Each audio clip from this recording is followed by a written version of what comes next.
Subscribe করো star animation. অনেক দিন আগের কথা, এক বনে অনেক ধরনের পশু পাখি বসবাস করত। আর সেই বনের রাজা ছিল সিংহ। আর সে বেশ কিছুদিন ধরে অসুস্থ। সেই বনে এক চালাক শিয়ালও থাকত। সে সব সময় চাইত বনের রাজা হতে। চালাক শিয়াল বলল, এই বনে অনেক ধরনের জীবজন্তু আছে, আর সিংহ রাজা অসুস্থ।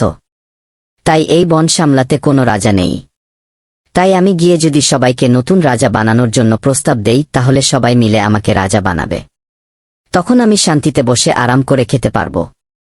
যাই, আর দেরি না করে সবাইকে নতুন রাজা বানানোর প্রস্তাবটা দেই। এই বলে শিয়াল তার ঘর থেকে বের হল। আর চলতে চলতে পথে দেখা হয়ে গেল এক হরিণের সাথে। হরিণ তাকে উদ্দেশ্য করে বলল, কি শিয়াল ভায়া, চললে কোথায়? আমি আসলে তোমার কাছেই এসেছি। আমার কাছে কি মনে করে? দেখো, আমরা এই বনে অনেক পশু পাখি বসবাস করি, কিন্তু আমাদের মধ্যে কোনো একতা নেই। আমাদের মধ্যে একতা আনতে একজন ভালো রাজা দরকার। তুমি ঠিকই বলেছ, আমাদের একজন রাজার প্রয়োজন। কিন্তু আমাদের মধ্যে রাজা কে হবে সেটাই চিন্তার বিষয়। আমার মনে হয় যে আমার মতো জোরে দৌড়াতে পারে এবং দেখতে সুন্দর তাকেই এই বনের রাজা করা উচিত। শিয়াল অবাক হয়ে বলল, দেখো, রাজা হতে তীক্ষ্ণ বুদ্ধির প্রয়োজন। এই বলে শিয়াল সামনের দিকে চলতে লাগল। আর মনে মনে বলতে লাগল, হরিণ এমনটা বললে হবে নাকি? বনের অন্য প্রাণীরা হয়তো আমাকে রাজা বানাতে চাইবে। এমনি কিছু পথ চলার পর শিয়ালের দেখা হল বানরের সাথে। বানর শিয়ালকে বলল, বানর ভাই, এখানে দাঁড়িয়ে কি করছো তুমি? এই একটু খাওয়া দাওয়া করছি, আর কি। তা তুমি এই বর দুপুরে চললে কোথায়? আমি আসলে তোমার কাছেই এসেছি। দেখো, আমরা এই বনে অনেক পশু পাখি আছি, কিন্তু আমাদের মধ্যে কোনো একতা নেই। একতা আনতে আমাদের একজন রাজার প্রয়োজন। তুমি তো আমার মনের কথাটাই বলে দিলে শিয়াল। এই বনে একজন রাজা দরকার, আর রাজা হবে সেই যে এক গাছ থেকে অন্য গাছে লাফিয়ে যেতে পারে, আর কোনো বাধা ছাড়াই সবার খোঁজখবর নিতে পারে। তাই এই বনের রাজা হওয়ার যোগ্যতা আমারই আছে। বানরের এই কথা শুনে শিয়াল খুবই হতাশ হয়ে গেল আর বলল, দেখো, রাজা হতে তীক্ষ্ণ বুদ্ধির প্রয়োজন। এই বলে শিয়াল সামনের দিকে চলতে লাগল। এইভাবে চলতে চলতে দেখা হয়ে গেল এক হাতির সাথে। কেমন আছো হাতি ভায়া? এই তো ভালোই আছি। তা তুমি আমার কাছে কি মনে করে এসেছ? তা কি বলবে বলো? আমার খুব তাড়া আছে, কারণ আমার খুব খিদে পেয়েছে। দেখো, আমরা এই বনে অনেক পশু পাখি আছি, কিন্তু আমাদের মধ্যে কোনো একতা নেই। একতা আনতে আমাদের একজন রাজার প্রয়োজন। তুমি তো একদম খাঁটি কথা বলেছ। একথা তো আগে ভেবে দেখিনি। কিন্তু এ বনে রাজা কে হবে সেটা তো ভাববার বিষয়। রাজা হতে গেলে তো বুদ্ধিশক্তি আর সাহসের প্রয়োজন, আর সেটা তো কেবল আমারই আছে। তাই এই বনের রাজা হব আমি। এই বলে শিয়াল সামনের দিকে চলতে লাগল। শিয়াল হাতির কথা শুনে হতাশ হয়ে গেল। এমনি ভাবে সে জঙ্গলের সব প্রাণীর কাছেই গেল, আর সবাই নিজেকে রাজা করতে চাইল। তখন শিয়াল একটা বুদ্ধি বের করল। আমি বনের সবাইকে এক জায়গায় জড়ো করব, আর আমার রাজা হওয়ার প্রস্তাব রাখব। হতে পারে সবাই একসাথে থাকলে আমার রাজা হওয়ার প্রস্তাব মেনে নিবে। যেমন ভাবা তেমন কাজ। শিয়াল বনের সবাইকে একসাথে জড়ো করল আর বলল, বন্ধুরা, আমরা সবাই এখানে জড়ো হয়েছি আমাদের রাজা নির্বাচনের জন্য। এতে আবার এত বলা বলির কি আছে? সবাই জানে এই বনে সবচেয়ে শক্তিশালী হলাম আমি। তাই আমি হব এই বনের রাজা।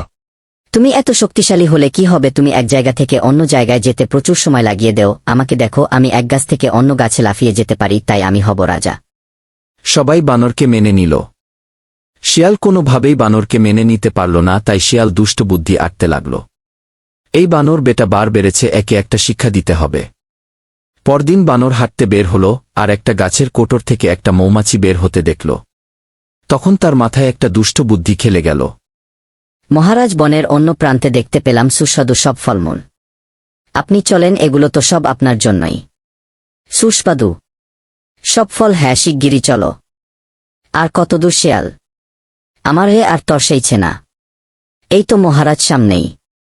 যেই না বানর গর্তে ঢুকল, মৌমাছি কামড়ে কামড়ে তাকে লাল করে দিল। তুমি এটা আমার সাথে কি করলে শিয়াল? শিয়াল বনের সব প্রাণীকে যে নিজের লোভ সামলাতে পারে না আর নিজেকে রক্ষা করতে পারে না, তোমরা তাকে রাজা মানলেও আমি মানি না। তখন সবাই বানরের এই অবস্থা দেখে খুব হাসাহাসি করল, আর কেউ রাজা মানতে চাইল না। বন্ধুরা, এখন তোমরাই বলো, নতুন রাজা কে হবে? আমি আগেই বলেছিলাম আমাকে রাজা করার জন্য, কারণ আমার গায়ে অনেক শক্তি। তোমার গায়ে শক্তি থাকলে কি হবে? তুমি এক জায়গা থেকে অন্য জায়গায় যেতে অনেক সময় লাগিয়ে দেও। আমার মনে হয় যে আমার মতো যে জোরে দৌড়াতে পারে তাকে রাজা করা উচিত। হরিণের এই কথা শুনে সবাই হরিণকে বনের রাজা বানাল। কিন্তু শিয়াল কোনোভাবেই তা মানতে পারল না। হরিণকে কিভাবে পাদে ফেলা যায় তা ভাবতে ভাবতে শিয়াল বনের মধ্যে দিয়ে হাঁটতে লাগল। তখন হঠাৎ একটা পাদ দেখতে ফেল। তখন তার মাথায় একটা দুষ্ট বুদ্ধি খেলে গেল। রাজামশাই, বেশ কিছু দিন হলো আপনি বেশ তাজা ঘাস খেতে পারেন না। আজ আমি জঙ্গলের ঐনিকে দেখে এলাম কিছু কচি কচি ঘাস। হ্যাঁ, তুমি ঠিকই বলেছ, অনেক দিন হলে কচি ঘাস খাই না। কই চলো দেখি কোথায় কচি ঘাস। রাজামশাই, এই যে আপনার কচি ঘাস। যেই না হরিণ ঘাস খেতে গেল অমনি ফাঁদে আটকা পড়ল। এই ছিল তোমার মনে, আমি তো তোমাকে বিশ্বাস করে এসেছিলাম, আর তুমি কিনা এমন ধোঁকাবাজি করলে। তখন শিয়াল বলের সব পশুকে সেইখানে ঢেকে নিয়ে আসলো আর বলল যে নিজের বিপদ ও লোভ সামলাতে পারল না। তোমরা তাকে রাজা হিসেবে মানলেও আমি মানি না। হরিণের এই অবস্থা দেখে সবাই লজ্জিত বোধ করল, আর হরিণকে রাজা হিসেবে মানল না। তখন হাতি বলল, আগেই বলেছি এই বনে রাজা হওয়ার যোগ্যতা এক মায়ের আমারই আছে। আমি কোনোভাবেই শিয়ালের ফাঁদে পা দিব না। শিয়াল যতই চালাক হোক, রাজামশায় সর্বনাশ হয়ে গেছে। বনের ঘোর দিক থেকে দেখে আসলাম আপনার থেকেও শক্তিশালী হাতি এসেছে, আর সে নিজেকে রাজা দাবি করছে। আপনি শিগগির চলুন। কি এত বড় কথা, আমার চেয়েও শক্তিশালী হাতি? আমি হলাম এই বনের রাজা। কই দেখি, চল বেটা, আজ আমার একদিন কি তার একদিন। তখন শিয়াল হাতিকে একটা কুয়ার কাছে নিয়ে গেল, আর নিজের ছায়া পানিতে দেখিয়ে বলল, মহারাজ এগিয়ে গিয়ে দেখুন সেই হাতি এর ভিতরেই আছে। যেই না হাতি কুয়ায় লাফ দিল, অমনি আটকে গেল। যে নিজের ছায়াকে চিনতে পারে না, বোকার মত জাপিয়ে পড়ে।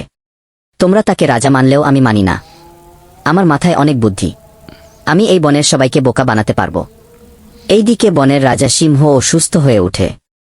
এই ভাবতে ভাবতে হরিণ হাঁটতে হাঁটতে গিয়ে গর্তের মধ্যে গিয়ে পড়ে। তখন শিয়াল চিৎকার করে বলতে লাগলো, বাঁচাও বাঁচাও।